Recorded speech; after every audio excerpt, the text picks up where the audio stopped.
ख़बर के हवाले से अवां आगाह कंदा हलूं। गढ़ी यासीन का ब्रेकिंग न्यूज़ अवां सां शेयर कंदा हलूं। गढ़ी यासीन में उनड़ ऐं बिरोही बिरादरी में हलंदड़ ज़मीनी तकरार तां मोटरसाइकिल सवार हथियारबंदनि जी फायरिंग में हिकु ॼणो मारिजी वियो आहे। ॿ भाइर ज़ख़्मी थी पिया आहिनि। ॻोठ जादो कलोड़ो वञी रहिया हुआ त हथियारबंदनि ॻोठ बाकिर शाह वटि सिधी फायरिंग करे ॾिनी, जंहिंजे नतीजे में गोलियूं लॻण सबबि अकरम उनड़ मारिजी वियो ऐं ॿ भाइर इनामुल्ला उनड़ ऐं हमादुल्ला उनड़ सख़्तु ज़ख़्मी थी पिया।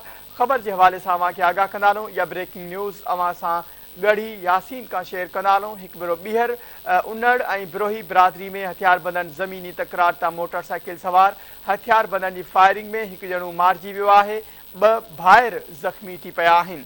ॻोठ जादो कलोड़ो वञी रहिया हुआ त हथियारबंदनि ॻोठ बाकिर शाह वटि सिधी फायरिंग करे ॾिनी, जंहिंजे नतीजे में गोलियूं लॻण सबबि अकरम उनड़ मारिजी वियो आहे ऐं ॿ भाइर इनामुल्ला उनड़ ऐं हमादुल्ला उनड़ सख़्तु ज़ख़्मी थी पिया, जिन खे अस्पताल मुंतक़िल कयो वियो आहे। इन हवाले सां वधीक तफ़सीलात कंदासीं। धरती टीवी शिकारपुर जे रिपोर्टर तारिक पठान असां सां लाइन ते मौजूदु आहे। जी तारिक, आगाह कजो, जेकी ज़ख़्मी आहिनि उन्हनि जी छा कंडिश आहे? जी, गढ़ी यासीन में उनड़ ऐं बिरोही बिरादरी में पुराणे ज़मीनी तकरार हलंदड़ आहे, जिते अॼु मोटरसाइकिल हथियारबंदनि जी फायरिंग थी आहे।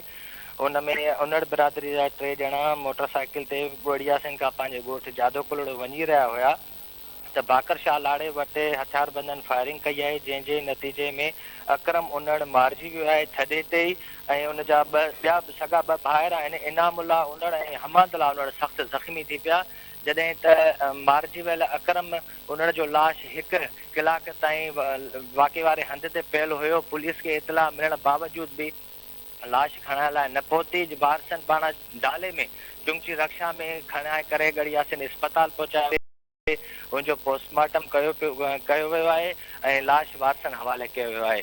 जॾहिं त जेके ज़ख़्मी आहिनि इनामुल्ला उनड़ ऐं हमादुल्ला उनड़, उन्हनि जी हालत नाज़ुक आहे, जिन खे लाड़काणे हितां फर्स्ट एड ॾियण खां बाद में लाड़काणे रेफर कयो वियो आहे। जी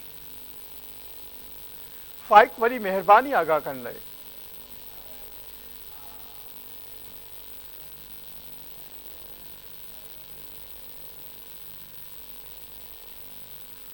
नादिन फाइक पठान असांखे आगाह करे रहियो। गढ़ी यासीन का ख़बर असां शेयर कंदा हलूं। गढ़ी यासीन में उनड़ ऐं बिरोही बिरादरी में हलंदड़ ज़मीनी तकरार तां मोटरसाइकिल सवार हथियारबंदनि जी फायरिंग थी आहे। हिकु ॼणो मारिजी वियो आहे।